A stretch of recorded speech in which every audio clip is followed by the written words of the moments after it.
आदरणीय श्रीमती प्रियंका चतुर्वेदी। 3 मिनट्स। जी sir. Sir, जब हम छोटे थे हमें मोहम्मद रफ़ी जी का एक गाना होता था, नन्हे मुन्ने बच्चे तेरी मुट्ठी में क्या है, मुट्ठी में है तकदीर हमारी। उस तकदीर का एक बहुत अहम भूमिका जो निभाती है वो हमारी शिक्षा निभाती है। तो हम सबकी ये जिम्मेदारी बनती है आने वाली पीढ़ियों के एजुकेशन को लेकर और आज जो हमारे स्टूडेंट्स हैं उनको लेकर हम अपनी राजनीति को अलग रखकर हम इस पर चर्चा करें। सर, जब हम शिक्षा की बात करते हैं और तकदीर की बात करते हैं, हाल ही में एक एसर रिपोर्ट आई थी। एसर रिपोर्ट में करीब 6.5 लाख बच्चों का टेस्ट लिया गया था, रीडिंग स्किल्स का और मैथमेटिकल स्किल्स का। और दुर्भाग्य से मुझे ये बोलना पड़ रहा है जो क्लास 3 और क्लास 5 के बच्चे थे, जब उनका लैंग्वेज टेस्ट लिया गया, रीडिंग टेस्ट लिया गया, तो क्लास 2 लेवल की भी टेक्स्ट बुक वो लोकल लैंग्वेज में नहीं पढ़ पा रहे थे, majority of the children. Similarly जो मैथ टेस्ट था उसमें सिंपल डिवीजन क्लास 8 के बच्चे और क्लास 5 के बच्चे, majority of the children could not do. ये हमारे लिए एक चिंताजनक बात है कि हम एजुकेशन की बात कर रहे हैं, कर बच्चों को वो समझ में आ भी रहा है कि नहीं। चलिए 2024 का है सर, आप मुझे करेक्ट कर दीजिएगा। Jayant, I am sure you will correct मी। 2024 की मैं बात कर रही हूँ सर।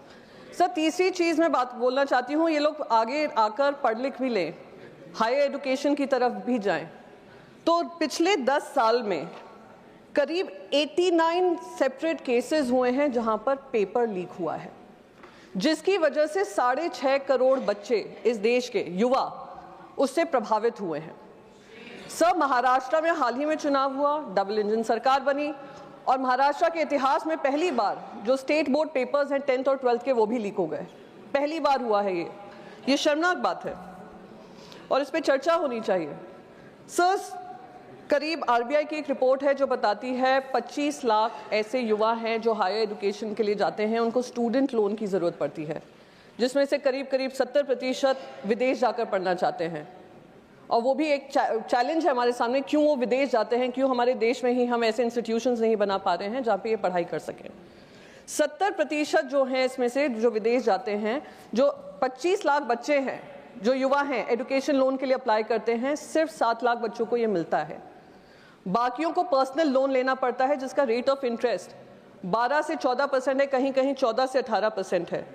इस पर भी मैं मानती हूँ एजुकेशन मिनिस्ट्री को ध्यान देना चाहिए कि कैसे ज़्यादा से ज़्यादा लोगों को, स्टूडेंट्स को जो पढ़ाई करना चाहते हैं, हायर एजुकेशन प्राप्त करना चाहते हैं, खास करके महिलाएं जो हैं जो पढ़ाई करना चाहती हैं, उनको कैसे ये लोन का माध्यम जो है उनको अच्छे से मिल सके। सर, आईआईटी की बात हुई थी बजट में, जहाँ पे निर्मला जी ने कहा कि सीट्स और बढ़ाने वाले हैं आईआईटी के जो स्टूडेंट्स हैं उनको लेने के लिए। पर सबसे बड़ी चीज़ जो होती है आईआईटी में पढ़कर, जब आईआईटी का उनको, सर 1 ही मिनट लूँगी, हाँ जी, समाप्त करें। आईआईटी के जो स्टूडेंट्स होते हैं वो इस उम्मीद से इस कॉलेज में जाते हैं अच्छी एजुकेशन तो मिलेगी ही, अच्छा प्लेसमेंट भी मिलेगा। आईआईटी मुंबई हो, आईआईटी गुवाहाटी हो, उसने एम्प्लॉयमेंट का जो जॉब प्लेसमेंट्स हैं उसमें गिरावट देखी है। आईआईटी दिल्ली हो, उसमें भी गिरावट देखी है। तो मैं बस यही इसी लास्ट चीज़ से मैं समाप्त करना चाहूँगी। महिला हूँ सर, जो एसर रिपोर्ट की मैं बात करी थी, उस रिपोर्ट में एक और चीज़ सामने आई है, एक्सेस टू स्मार्टफोन्स। जैसे जैसे हम टेक्नोलॉजी की तरफ बढ़ रहे हैं, एक्सेस टू स्मार्टफोन स्टूडेंट्स के लिए बहुत ज़रूरी है। तो उसमें भी जेंडर का जो डिवाइड है वो बहुत ऑब्वियस है। 70% अगर लड़कों के पास स्मार्टफोन का एक्सेस है तो सिर्फ करीब 60% महिलाओं के पास है। तो इसके ऊपर भी ध्यान रखना चाहिए। इन्हीं शब्दों के साथ मैं अपनी बात खत्म करूंगी sir. Thank you so much. बहुत धन्यवाद प्रियंका जी।